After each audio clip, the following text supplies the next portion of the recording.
दोस्तों अॼु वरी तव्हांखे थोरो ई अॻु में मूं ॾेखारियो हुई तव्हांखे असां वटि मलाका में ही जेको टूरिस्ट एरिया आहे जोंकर स्ट्रीट हिनखे यूनेस्को हेरिटेज एरिया आहे। सो अॼु वरी हितां मटियां पियो त मूं चयो तव्हांखे वरी फ्रेश जी वीडियो ॾेखारे छॾियां।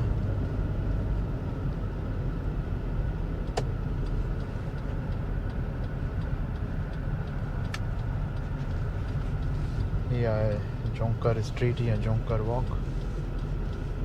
ही डच एरिया आहे। जॾहिं डच हिते कब्ज़ो कयो हो मलाया ते त उन वक़्त में हिननि ही स्ट्रीट उन वक़्त जी आहे।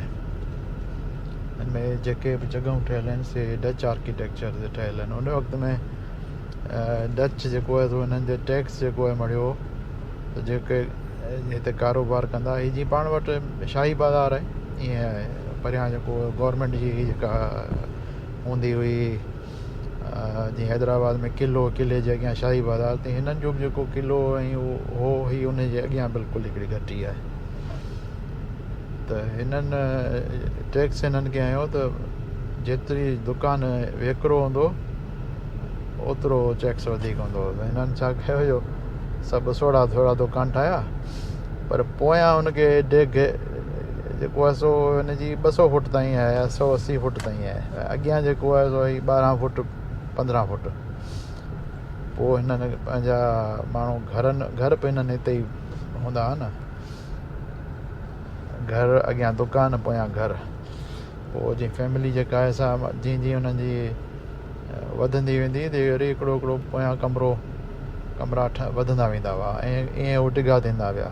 पहिरीं 50 फुट जो त पोइ वरी ॿी उनजी औलाद वॾी थी त भई उन्हनि मुंहिंजो पोयां ठाहे छॾियो त ईअं 150 फुट जो थी वियो वरी 180 फुट जो थी वियो। ईअं इलाही टिघा थी विया। इहे सभु दुकान ई आहिनि। दुकान पे आहिनि त अॻियां दुकान पोयां घर मथे घर अहिड़े क़िस्म जूं बिल्डिंगूं आहिनि। ऐं सॼो ई डच आर्किटेक्चर आहे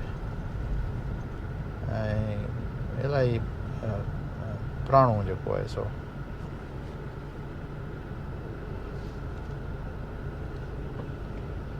हिते वरी पोइ असांखे बीहणो पए थो। पंध जेके वञनि था उन्हनि खे वरी थोरो माण्हू घटि ई ॾिए थो मटे वञे।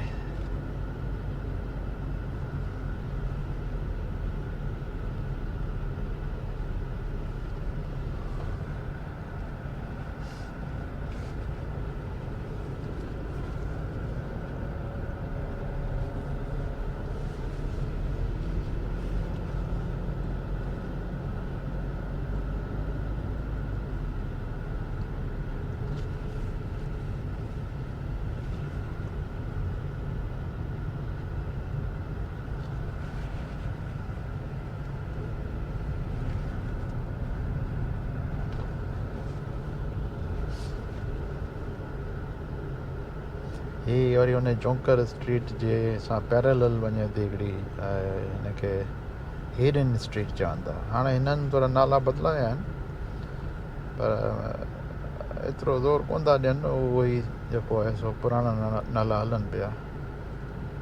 जेको हुनजो नालो जोंकर स्ट्रीट जो नालो हिननि वरी जालान हांग जबत रखियो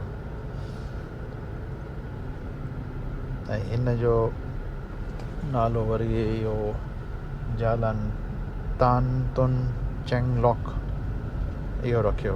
चीनी हो हिते जो जंहिं जी आज़ादी वारी तहरीक में हिसो वरितो तान तुन चेंग लॉक।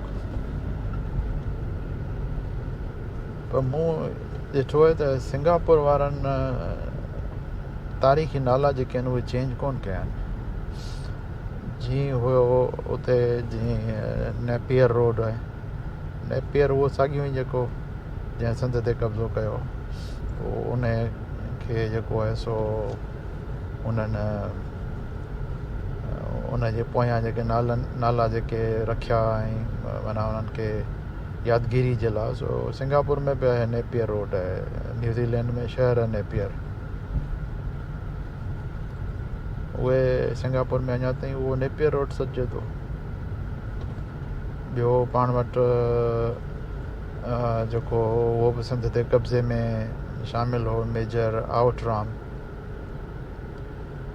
आउटराम जे नाले ते बि रोड आहे सिंगापुर में। उन्हनि उहे कॉलोनियल जेके नाला उहे चेंज कोन कया आहिनि। पाण वटि त जेको आहे सो हाणे नाला चेंज करण जो अहिड़ो रवाजु पियो आहे जो नंढा ॿार जेके आहिनि हींअर उन्हनि जे नाले ते बि जेके पार्क बीठा आहिनि पार्कनि जा नाला बदिलाए उहे रखी छॾिया अथनि जंहिंमें उन माण्हू जो को रोल ई कोन्हे। उन्हनि जा नाला बि जेके आहिनि से पार्कनि ते रोडनि ते ऐं कराची में बि सभु इहे जेके नाला वाला सभु बदिलाए छॾियूं। जेके हक़ीक़ी तारीख़ी शख़्सियतूं आहिनि या जेके माॻ आहिनि उन्हनि जा उहे तारीख़ी नाला उहे साॻिया ई हुअणु खपनि। उन्हनि खे वरी बदिलाए अॼुकल्ह जे नाले ते उहो बि वरी ज़बरदस्ती रखणु सियासतदाननि जे नाले ते उहो त मुनासिबु कोन्हे। पर पाण वटि जेको आहे सो इहो मोरालिटी ऐं इख़लाक़ ऐं उहो को आहे कोन।